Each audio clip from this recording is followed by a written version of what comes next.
are studying carbon and its compounds. Carbon and its compounds.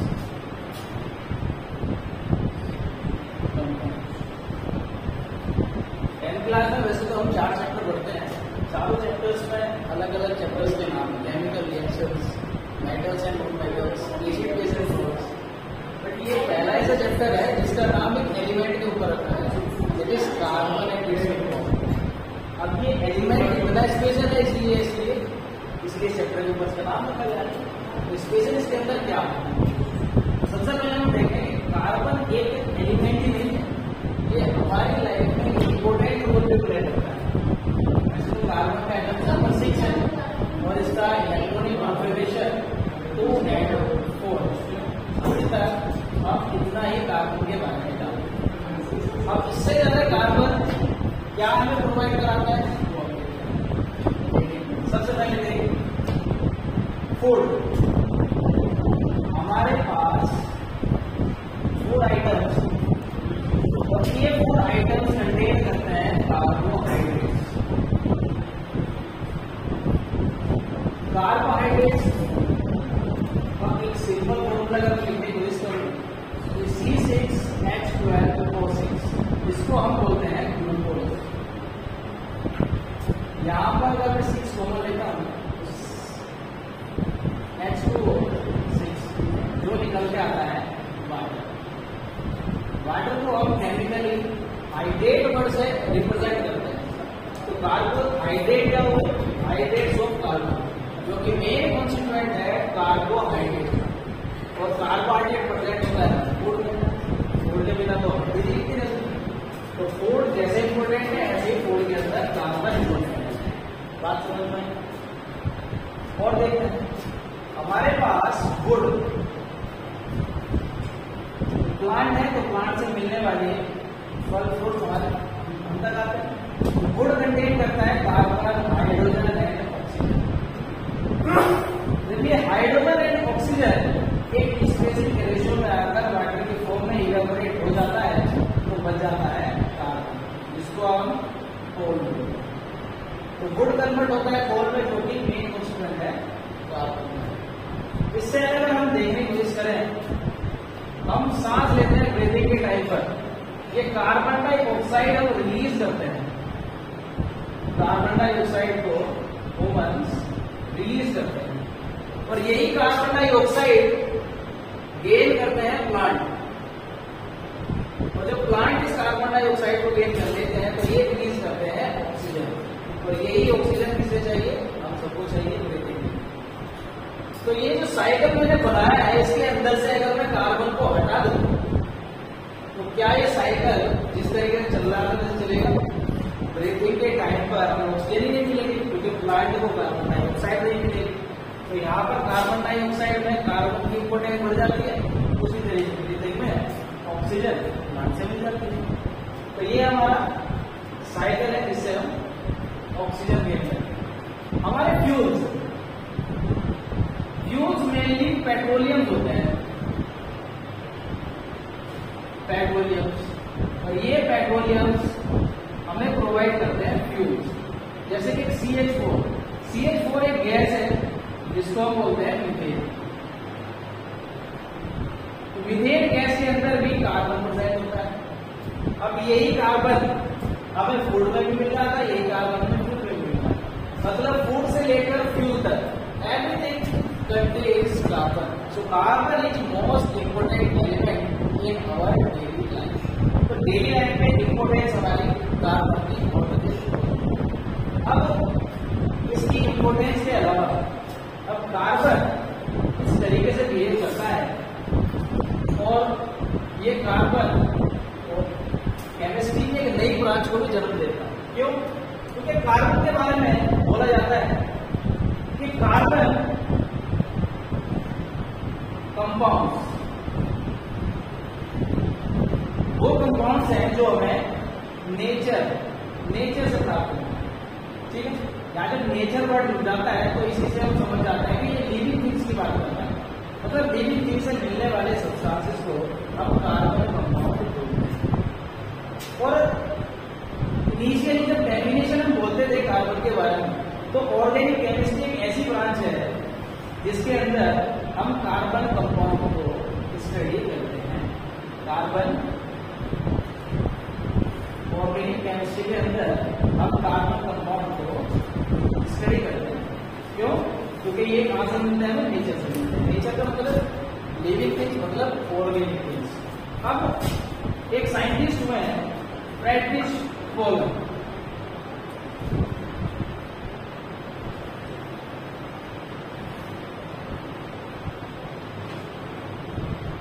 इन्होंने 1668 के around एक compound बनाया था, उसको बोलते हैं अमोनियम साइनेट। ये अमोनियम साइनेट इन्होंने बनाया था यूरिया से। यूरिया एक फर्टिलाइजर है जो यूज होता है एग्रीकल्चर में। तो अभी हम क्या कह रहे थे? नेचुरल थिंग से मिलने वाले कंपाउंड्स को हम कार्बन कंपाउंड्स बोलते हैं, जो कि ऑर्गेनिक केमिस्ट्री को जन्म देते हैं। बट फ्रेडरिच वोहलर ने यही थिंग्स लैब के अंदर प्रिपेयर करके दिखा दिया।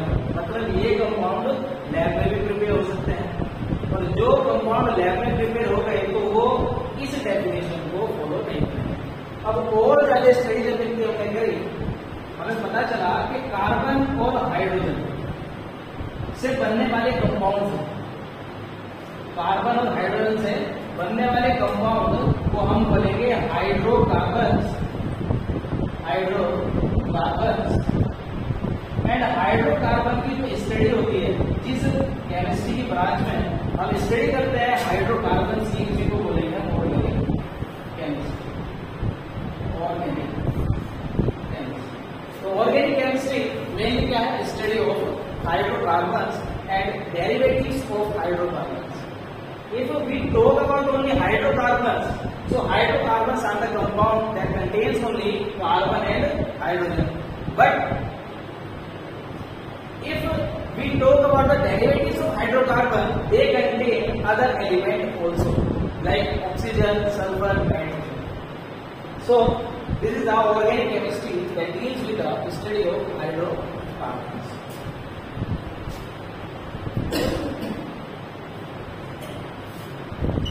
अब बात करें कार्बन। कार्बन की इंपोर्टेंस ऑफ ऑर्गेनिक केमिस्ट्री को समझ लिया हमने, तो कार्बन की बात करते हैं। कार्बन कैसे बिहेव करता है केमिकली इस चैप्टर के अंदर। तो इलेक्ट्रॉनिक कॉन्फिगरेशन में पता चलता है कार्बन। तो this is difficult for carbon to hold 10 electron और 6 proton. This is impossible task for carbon. And next thing is, if carbon lose 4 electrons, carbon 6 electrons, 6 protons, and lost 4 electrons, means अब यहाँ पर carbon के पास 2 electrons बचेंगे और 6 proton है यहाँ पर। ठीक है, तो एक बात समझ लीजिए कि अगर हमें किसी भी एटम से इलेक्ट्रॉन्स को इजेक्ट करना है तो उसको हमें एनर्जी देनी पड़ेगी। ठीक है, इसको हमें एनर्जी देनी पड़ेगी, इसको बोलते हैं आयोनाइजेशन एनर्जी। तो अब अगर एक इलेक्ट्रॉन को भी निकालना है, मतलब कार्बन के पास 6 इलेक्ट्रॉन है, इससे हमें एक इलेक्ट्रॉन को निकालना है, तो हमें ह्यूज अमाउंट में एनर्जी कार्बन को देनी पड़ेगी। तो अगर 4 निकालेंगे तो ये एनर्जी डबल, ट्रिपल और 4 टाइम हो जाएगी। लेकिन इतनी सारी एनर्जी हम इस छोटे से एलिमेंट की ओर देंगे तो ये इतनी एनर्जी को बर्दाश्त नहीं कर पाएगा। तो इसलिए कार्बन यहाँ पर 4 इलेक्ट्रॉन लॉस भी नहीं करेगा। तो ना तो ये लॉस करेगा ना ये गेन करेगा। तो यहाँ पर एक तीसरा कॉन्सेप्ट आता है कि ये इलेक्ट्रॉन्स को शेयर करेगा। ये इलेक्ट्रॉन को शेयर करेगा। अब शेयरिंग का क्या कॉन्सेप्ट है? देखो, अगर कोई एग्जाम चल रहा है, एग्जाम के टाइम पर एक स्टूडेंट यहाँ पर है, दूसरा स्टूडेंट यहाँ पर। अभी ये जो फर्स्ट स्टूडेंट है और ये सेकंड स्टूडेंट, स्टूडेंट को रिक्वायर पड़ा है कि मुझे एक ब्लैक पेन चाहिए। तो थ्रू आउट द एग्जाम अगर इसने इसको ब्लैक पेन दे दिया और देकर वापस नहीं दिया, ब्लैक पेन इसने सेकंड स्टूडेंट को दे दिया और देकर वापस नहीं दिया, तो यहाँ पर इस ब्लैक पेन का कभी भी कंप्लीट ट्रांसफर होता है स्पैन की तरह इलेक्ट्रॉन का, तो बनता है आयोनिक बॉन्ड। आयोनिक बॉन्ड क्योंकि इलेक्ट्रॉन का ट्रांसफर हो रहा है। अब दूसरी कंडीशन हमने नोटिस कर ली कि मान लो ये फर्स्ट स्टूडेंट है, ये सेकंड स्टूडेंट है, इसके पास ब्लैक पेन है और इसके पास ब्लू पेन है, दोनों के पास ब्लैक और ब्लू पेन है, और throughout the exam black pen की जरूरत सेकंड को पड़ेगी और ब्लू पेन की जरूरत फर्स्ट को पड़ेगी। अब ये क्या करेंगे, ब्लैक पेन पहले जब सेकंड की जरूरत पड़ी तो ब्लैक पेन सेकंड ने ले लिया, और जब फर्स्ट को जरूरत पड़ी तो फर्स्ट वाले ने ब्लू पेन सेकंड से ले लिया। लेकिन 3 घंटे के अंदर इन्होंने क्या किया है, ब्लैक और ब्लू का लगातार शेयर किया है दूसरे के साथ। तो ये शेयरिंग वाला कॉन्सेप्ट है जो कार्बन अदर एटम्स के साथ में शो करता है। तो जब भी कोई बॉन्ड शेयरिंग के साथ बनेगा, बॉन्ड को बोलते हैं कोवैलेंट। कार्बन और बेस कोवैलेंट बॉन्डिंग करता है। अब किस तरीके से कोवैलेंट बॉन्डिंग करेगा इसको समझिए, ठीक है? यहां तक की बात समझ में आ रही है?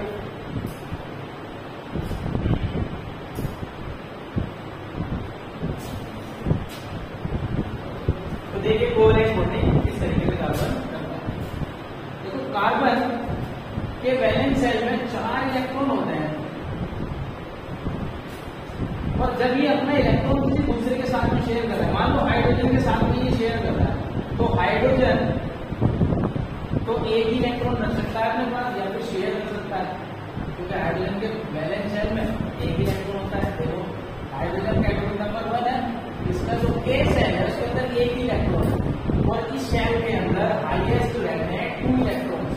तो ये अपना ऑक्टेट पूरा निकलेगा, ये अपना ड्यूप्लेट कंप्लीट करता है, यानी कि अपने वैलेंस सेल में 2 इलेक्ट्रॉन, और इससे आगे सेकंड सेल हो या आगे जो सेल उनके अंदर हो गए 1 इलेक्ट्रॉन कंप्लीट होना जरूरी, ठीक है?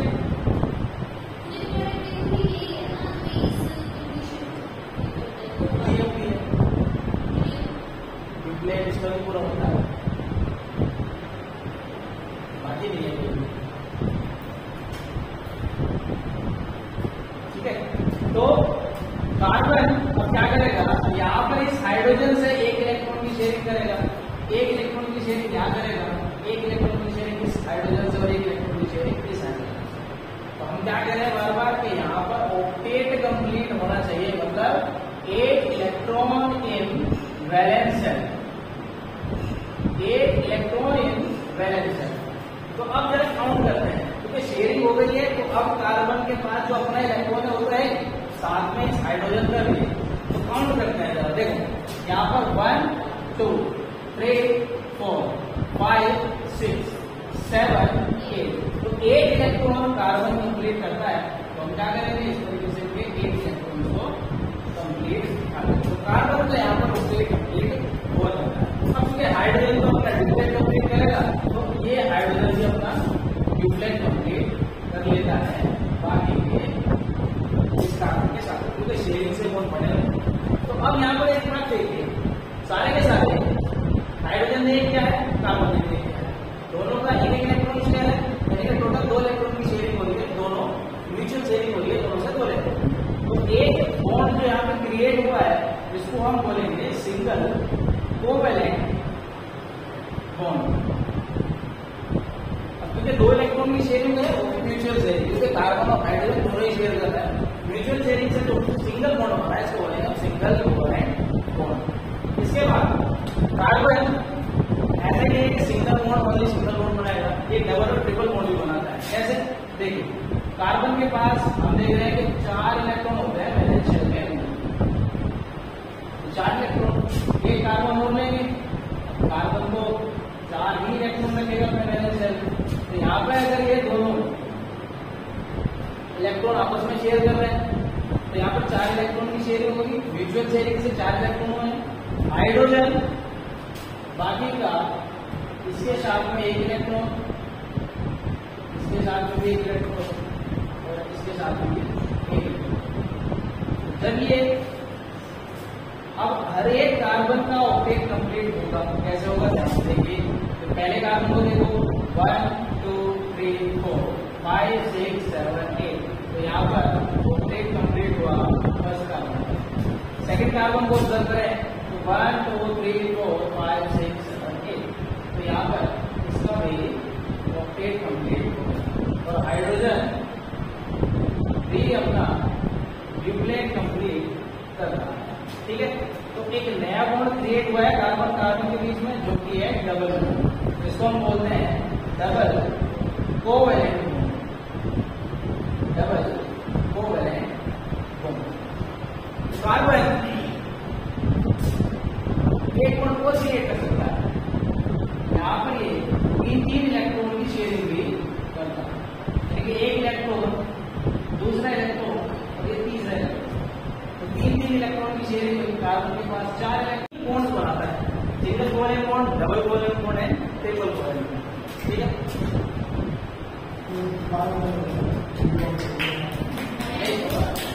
Thank you.